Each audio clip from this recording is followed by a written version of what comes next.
आपको सीधे ले चलते हैं सिवान, जहां पर उत्तर प्रदेश के मुख्यमंत्री योगी आदित्यनाथ क्या कुछ कहना सुनवाते हैं। के साथ वहां पर बसने की पूरी छूट दे दी है।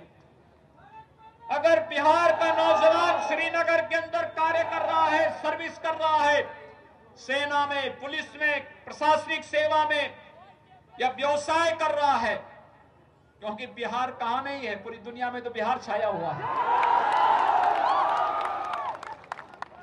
अगर वहां पर भी अगर आप बसना चाहेंगे, इससे पहले अनुमति नहीं थी। 1952 में 370 को लागू करके कांग्रेस ने देशवासियों के लिए जम्मू कश्मीर में जाने के रास्ते बंद कर दिए थे, लेकिन प्रधानमंत्री मोदी जी ने रास्ते खोले हैं।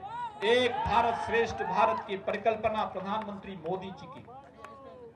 और भाइयों बहनों, आप सबके लिए, पूरे देशवासियों के लिए इससे बड़ी गौरव की बात क्या हो सकती है। हमने जो कहा वो करके दिखाया। जब मैं लोकसभा चुनाव में यहां पर श्री जनार्दन सिंह जी के समर्थन में आया था चुनाव प्रचार के लिए, तब बिहार के कुछ जवान मुझसे कहते थे, यहां के मीडिया के बंधुगण मुझसे कहते थे कि आप लोग बार बार कहते हैं कि रामलला हम आएंगे, मंदिर वहीं बनाएंगे, लेकिन क्या तारीख भी बताएंगे? ये प्रश्न हमसे होता था। और भाइयों बहनों, मेरी हार्दिक इच्छा थी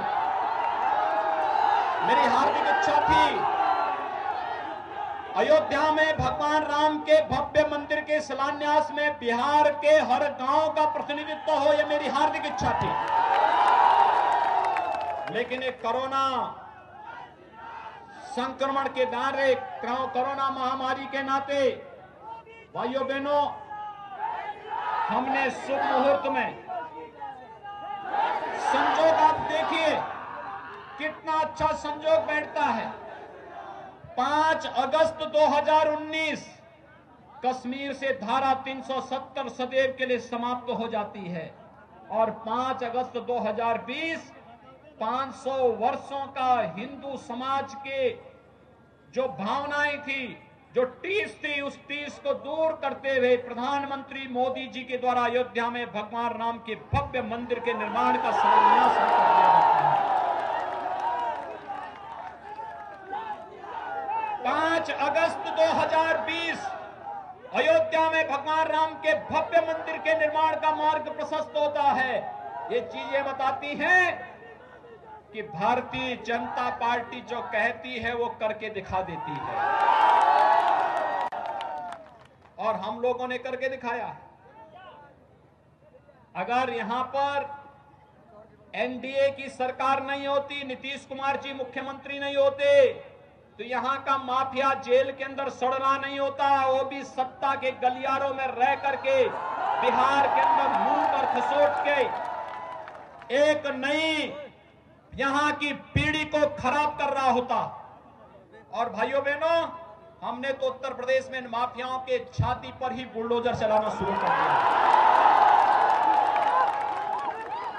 ये गुंडे और अपराधियों के लिए कोई जगह नहीं।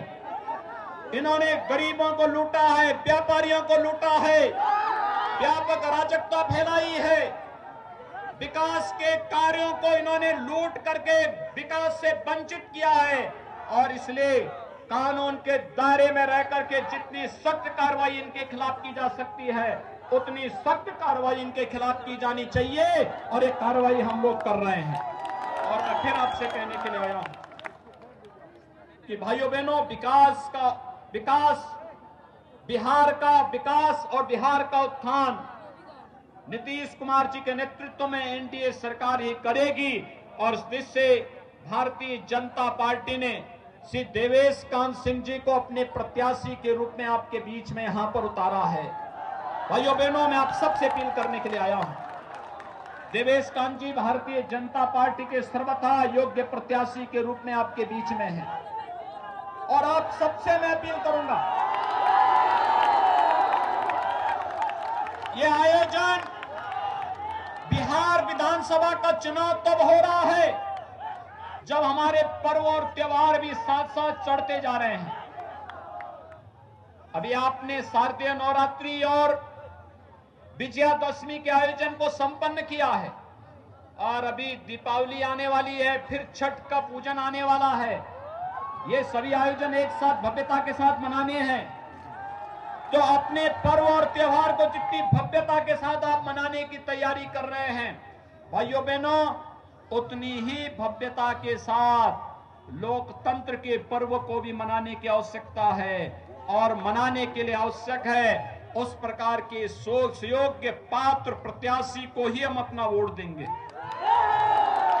ये लोकतंत्र की ताकत आपकी बहुत बड़ी ताकत है। इस ताकत का बेजा इस्तेमाल मत होने दीजिए। ये ब्रह्मास्त्र है और ब्रह्मास्त्र का उपयोग लोक हित में होता है, देश हित में होता है। हमारे लिए पूरा देश परिवार है। भारतीय जनता पार्टी के लिए पूरा बिहार एक परिवार है और इसीलिए यहां पर जातिवाद और परिवारवाद और वंशवाद की राजनीति नहीं होती। जिन्होंने वंश को और परिवार को ही पार्टी और देश बना दिया हो और तो और गरीबों को कुछ देने की बजाय लोक कल्याण का कार्य करने और विकास के कार्यों को करने की बजाय व्यापक भ्रष्टाचार फैलाया हो। और भाइयों बहनों, मनुष्य की बात तो दूर, मूक पशुओं के भी चारे को जिन्होंने चट कर दिया हो, वे रोजगार की बात क्या आपके बीच में करेंगे। और इसलिए भाइयों बहनों, आप सबसे मेरी अपील है, श्री देवेश कांत सिंह जी को कमल चुनाव चिन्ह पर भारी बहुमत से विजयी बनाने की अपील आप सबसे मैं आपसे यहां पर करने के लिए आया हूं। सीवान के लोग चूंकि मेरे पड़ोसी प्रदेश के पड़ोसी जनपद से हैं और इसलिए आप सबसे कहूंगा, जितने भी सीमांत जनपद में भाजपा, जदयू और एनडीए के प्रत्याशी चुनाव लड़ रहे हैं, आज तो हर नौजवान के पास स्मार्टफोन है। अपने स्मार्टफोन का इस्तेमाल करिए और सबको बोलिए, हर एक को बताने की आवश्यकता है कि जहां भी एनडीए के प्रत्याशी हैं उन्हें उनके चुनाव चिन्ह पर ही वोट देकर के बिहार की अस्मिता बचाने की आवश्यकता है। बिहार के विकास और सुशासन के मॉडल को आगे बढ़ाने की आवश्यकता है। यही अपील करते हुए 3 नवंबर को होने वाले चुनाव में श्री देवेश कांत जी को भारी बहुमत से कमल चुनाव चिन्ह पर जिताने की अपील करते हुए वाणी को देता हूं विराम। जय जय